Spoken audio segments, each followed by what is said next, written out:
Hello et bienvenue dans cette nouvelle vidéo. Aujourd'hui, on va aborder un sujet qui est très courant et pourtant très peu abordé de la part des professionnels de santé. C'est un sujet qui concerne énormément de femmes. Ce sont les ballonnements, mais plus précisément, on va parler des ballonnements hormonaux. Et oui, donc vous avez bien entendu les ballonnements qui sont liés à nos périodes menstruelles ou nos périodes de cycle.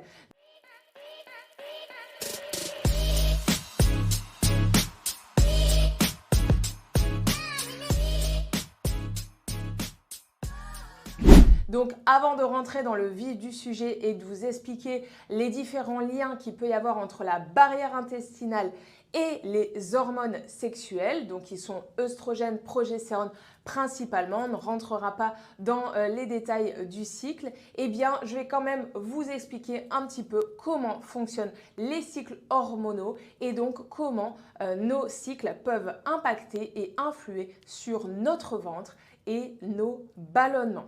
Donc restez bien jusqu'au bout, je vais vous expliquer les signes cliniques et justement comment s'en débarrasser. Alors déjà avant de commencer, il faut comprendre que nous, les femmes, nous produisons deux grandes hormones, mais pas que, qui sont vraiment impactées donc tout au long de notre vie. À partir de l'âge de 15 ans, on va dire, c'est la moyenne des menstruations jusqu'à à peu près 50 ans. Évidemment, c'est une moyenne. Donc les femmes auront énormément de cycles dans leur vie de femmes et donc tout au long de leur vie, eh bien, nos hormones vont influer sur nous, sur bien sûr nos humeurs, sur notre système digestif et d'autres aspects de notre corps. Alors, il faut comprendre que dans le cycle menstruel, il y a deux grandes phases. Donc, on a la première phase du cycle qui commence au premier jour des règles et qui va jusqu'au 15e jour, qu'on appelle la phase folliculaire. Donc, c'est cette période qui permet en fait la montée de LH, FSH et d'œstrogènes. Donc, à partir du jour des règles, donc qu'on va dater à J0 et puis arriver à J15 où on aura notre pic de production d'œstrogènes. Et donc là, c'est là que peuvent commencer à apparaître chez certaines femmes des problèmes en plein milieu de leur cycle et notamment des soucis de ballonnement, d'inconfort digestif, de digestion difficile et de douleur de façon globale dans l'organisme. Puisque cette phase va être justement véhiculée par cet excès ou ce trop-plein, on va dire, d'œstrogènes. Les œstrogènes, évidemment, sont essentiels à l'ovulation et puis, arrivé au 15e jour, va commencer à avoir un déclin de ces œstrogènes et va laisser place à la progestérone qui, elle, va arriver en deuxième partie de cycle, donc dans cette phase qu'on appelle la phase lutéale, qui va commencer à progresser tout doucement et arrivera le jour sommet entre J20 et J21. Bien évidemment, cela va dépendre de chaque femme puisqu'il y a des femmes qui ovuleront plus tôt, d'autres plus tard. Donc, on va dire que là, c'est la moyenne. Donc, arrivé à cette phase-là, la progestérone va prendre le relais. La progestérone, c'est une hormone qui est anti-rétention d'eau. Donc, lorsqu'on a un taux de progestérone qui prend le relais face aux œstrogènes, eh bien, on va avoir une rétention d'eau qui va diminuer. Au contraire des œstrogènes qui sont plutôt en faveur de la rétention d'eau, qui vont retenir l'eau dans les tissus, augmenter en fait la rétention du sodium face au potassium et donc ce qui va engendrer des gonflements, des ballonnements, etc. Donc, où je veux en venir, si tu as un excès d'œstrogène et une carence en progestérone, eh bien, tu souffriras naturellement d'une rétention d'eau. Cette rétention d'eau, donc, qui va occasionner des ballonnements, de l'inconfort, mais précisément au niveau digestif. Et c'est là où c'est intéressant de comprendre que les femmes qui souffrent de ballonnements pendant une période du cycle ne sont pas liées à une mauvaise digestion, mais c'est lié plutôt à un déséquilibre œstro-progestéronique. Donc il faut bien comprendre que les femmes qui souffrent de ballonnements pendant la deuxième moitié de leur cycle, eh bien ce n'est pas lié à une mauvaise digestion, ce n'est pas forcément lié à une dysbiose, même si cette dysbiose va être engendrée par l'excès d'œstrogène, mais c'est lié par ce manque de progestérone et d'excès d'œstrogène, ou ça peut être aussi lié aux deux qui sont en excès. Donc il faut bien comprendre que à ce moment-là, quand ces femmes souffrent de ballonnement à partir du 15e jour, on va dire des règles, jusqu'à la fin de leur cycle, donc on va dire que pendant 15 jours par mois, elles sont vraiment embêtées par ces problèmes de ballonnement, eh bien c'est principalement le déséquilibre hormonal qu'il va falloir régler et donc il va falloir s'occuper en priorité et non la barrière intestinale, même si on va y revenir puisqu'ils vont avoir un effet trophique, les œstrogènes, sur la barrière intestinale et engendrer aussi de l'inflammation. Donc on ne sait pas qui va engendrer l'un ou l'autre, mais en tous les cas, effectivement, il faudra prendre en charge les deux. Alors, quand on souffre d'un dérèglement hormonal, eh bien, on va avoir certains signes qui vont être associés donc à ces problèmes de ballonnement ou d'inconfort digestif. On peut avoir des femmes qui souffrent de sauts d'humeur, qui souffrent de bouffées de chaleur ou même vont souffrir d'insomnie, mais vraiment précisément pendant ces périodes-là, c'est lié en fait à l'excès d'œstrogène. Pourquoi on peut avoir un excès d'œstrogène et une carence en progestérone? Eh bien, il faut comprendre que dans l'environnement dans lequel nous vivons, malheureusement, nous sommes entourés d'hormones. Donc, dans ce que l'on mange, dans ce que l'on boit, donc les animaux, l'eau, etc. sont bourrés d'hormones. Et les hormones que l'on retrouve sont principalement des hormones qui ressemblent aux œstrogènes et qui vont engendrer chez nous une augmentation de cette production d'œstrogènes. Il y a aussi une autre chose très importante à comprendre, c'est que les œstrogènes doivent être recyclés, doivent être détoxifiés, notamment par notre foie. Et il se peut également que notre foie soit surchargé de toxines, de métaux lourds, etc. Et donc, il n'arrive plus à faire son job et donc à éliminer correctement les molécules, les toxines et également les hormones. Il y a aussi le fait que lorsqu'on prend des hormones de substitution comme la pilule, le stérilet ou d'autres choses, d'autres moyens contraceptifs ou autres, eh bien on va avoir un peu plus d'hormones à éliminer. Et donc forcément, notre foie, encore une fois, peut se retrouver surchargé et n'arrive pas à faire son job. Donc il est important de comprendre que si l'on souffre de ces dérèglements, de ces inconforts, etc., il va falloir prendre en charge la barrière intestinale, de deux, il va falloir prendre en charge la fonction hépatique et donc la détox pour l'optimiser. Il y a également des femmes qui souffrent de ce qu'on appelle des carences en méthyle et donc du coup qui n'arrivent pas à méthyler correctement et donc du coup forcément elles vont avoir une détoxication qui va être largement insuffisante liée à des carences micronutritionnelles notamment en vitamines du groupe B, en magnésium, etc. Et donc du coup on va se retrouver avec une surcharge d'hormones à éliminer et on peut avoir aussi d'autres symptômes comme des maux de tête, de l'irritabilité et puis après ça va inflammer tout l'organisme complet. Donc l'inflammation, c'est la plus grande cause des maladies de façon générale.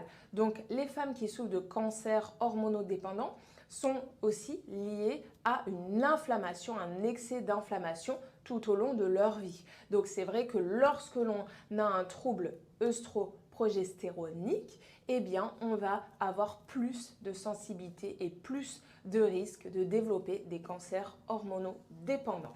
Donc il est important de comprendre qu'il va falloir à la fois travailler sur l'équilibre des hormones, l'équilibre de la barrière intestinale et l'équilibre hépatique du foie et de la vésicule biliaire et de tous les émonctoires qui vont permettre d'éliminer correctement les toxines, les molécules et les hormones. Donc revenons-en maintenant à notre sujet principal qui est donc la rétention d'eau, les ballonnements, les gonflements chez ces femmes qui ont un déséquilibre hormonal. Pourquoi? Tout simplement puisque donc, les œstrogènes vont augmenter le besoin accru en sodium. Et le sodium, qu'est-ce que c'est? Eh bien, c'est le sel. Donc, on peut avoir à ces moments-là plus envie de manger ou de grignoter. Et donc nous, femmes, nous allons évidemment nous ruer sur des aliments qui vont être à la fois salés mais également sucrés, puisque le sucre et le sel vont permettre de faire rentrer plus facilement en fait, le sel. Et en fait, à ce moment-là, si on a un déséquilibre entre le sodium et le potassium, donc le sodium et le potassium sont échangés et vont permettre d'éliminer correctement l'eau, eh bien on va avoir une rétention d'eau liée à un excès de sodium par manque de potassium. Donc la solution, ça va être d'augmenter son apport en potassium. Et donc on va retrouver le potassium dans tous ces aliments-là. Donc c'est très important de consommer tous ces aliments lorsque l'on souffre de rétention d'eau.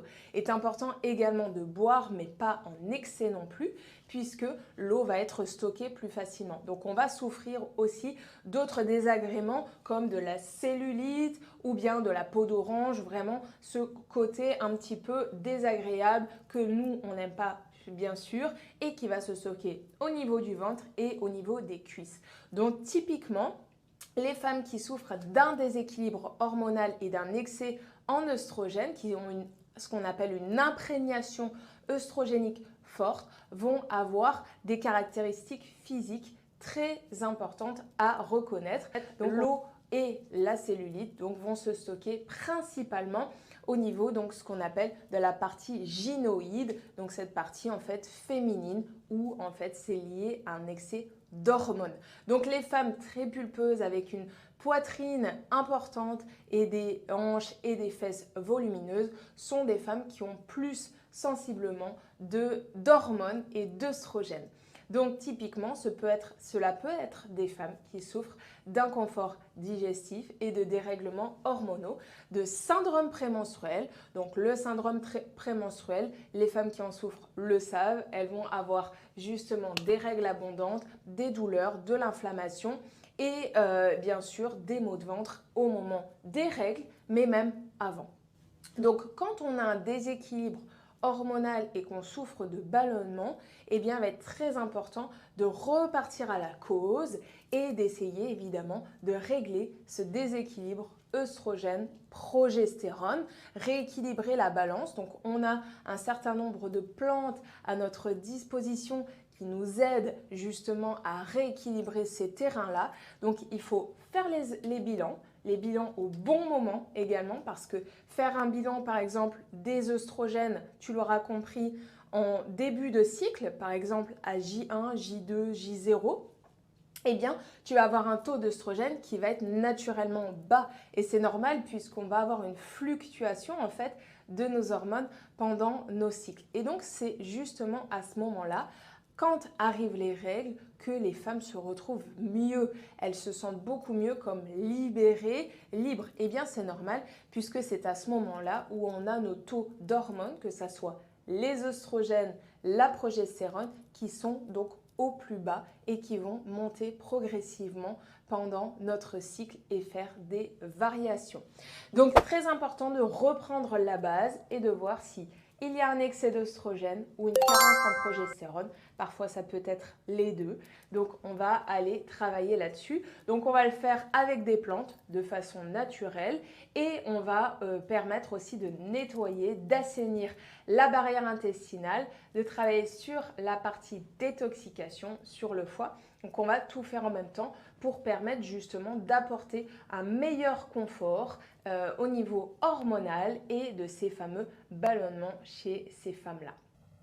Donc très important également de soutenir l'équilibre nerveux parce que à ce moment-là, quand on a des taux d'œstrogène très hauts, des taux de progestérone très bas, eh bien on va avoir souvent des femmes qui se retrouvent très irritables, très nerveuses, très sensibles. C'est normal, c'est le rôle des œstrogènes.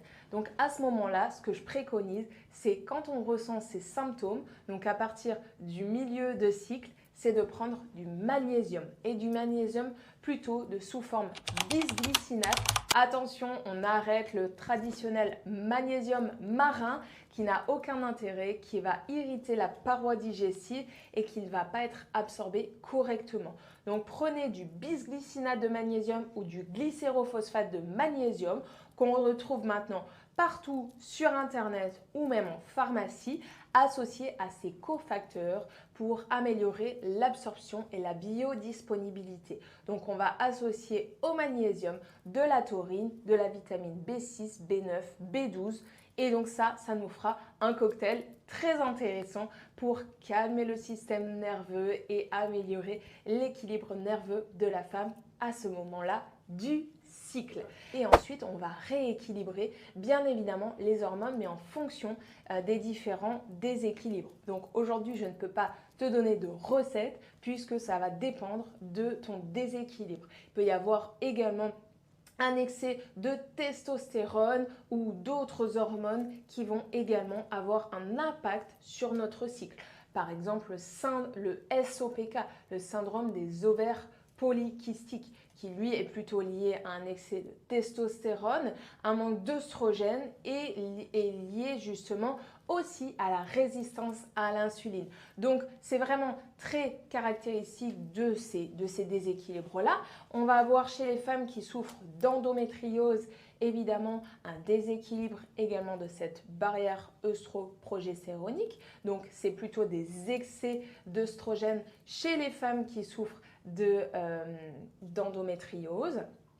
Et donc, du coup, il va falloir régler l'inflammation, traiter l'inflammation en priorité. S'il y a un excès d'inflammation dans le corps avec une production de prostaglandines pro-inflammatoires, eh bien, on va avoir beaucoup de douleurs, beaucoup d'inflammation. Donc, il va falloir calmer l'inflammation. On va pouvoir également le faire au travers de plantes comme le curcuma, le gingembre, la boswellia, qui sont des plantes anti-inflammatoires naturelles. Donc, on peut les consommer en herbe, mais également en complément alimentaire. Très, très important et le conseil numéro 1 que tout le monde devrait prendre aujourd'hui, ce sont les oméga 3. Les oméga 3, donc qui sont issus des petits poissons. Donc moi, je préconise plutôt d'utiliser les oméga 3 des compléments alimentaires parce que les oméga 3 que l'on va retrouver naturellement, comme les huiles de lin, les huiles de noix, l'huile de colza, évidemment que ça va nous apporter des oméga 3. Mais ces oméga 3-là ne sont pas tout de suite disponibles pour nous. Il va falloir qu'ils nécessitent une transformation pour qu'ils soient utilisables par nos cellules. Et parfois, on a un petit peu plus de mal à convertir les oméga 3 d'origine végétale en oméga 3 qui sont biodisponibles. Je vais privilégier évidemment la consommation d'oméga 3 biodisponibles directement en consommant des huiles de poissons qui sont issus justement d'une pêche durable avec des oméga 3 qui ont été traités, qui sont sans métaux lourds et sans molécules chimiques. Donc les oméga 3, plus largement, on va regarder s'il y a bien le label EPAX et si on a le Totox, c'est encore mieux. Donc il y a certains compléments alimentaires que je recommande, certaines marques. Donc si vous en avez besoin, n'hésitez pas à m'écrire en commentaire. Je me ferai un plaisir de vous donner les laboratoires de très haute qualité que je recommande pour les oméga 3. Donc les oméga 3 essentiels, on va consommer au minimum 500 mg de EPA et DHA, donc ces oméga 3 d'origine animale qui vont nous permettre vraiment d'améliorer l'inflammation, de baisser l'inflammation et d'améliorer justement le confort digestif, le syndrome prémenstruel et l'inflammation globale du corps. Donc, voilà, pour récapituler, si on souffre d'un déséquilibre hormonal, il est important de repartir à la cause, de comprendre de quel ordre ce déséquilibre hormonal est-il? Est-ce qu'il y a un déséquilibre aussi au niveau de la barrière intestinale? Et travailler en combinaison sur les deux. Il va falloir également travailler sur l'assiette et manger en fonction de son morphométabolisme. Bien sûr, on y reviendra dans une prochaine vidéo où je t'expliquerai exactement comment bien cerner ton morphométabolisme pour avoir une alimentation qui soit le plus adaptée pour toi et que tu puisses justement bénéficier de tous les outils de la nature pour calmer ton inflammation, tes hormones, etc. Voilà, je te remercie pour ton écoute. C'était Julie.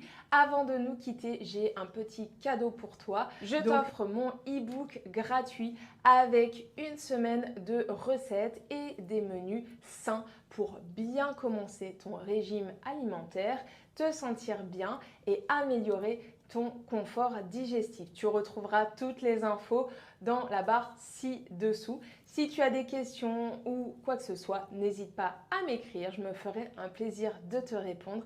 Je te remercie et je te dis à très vite.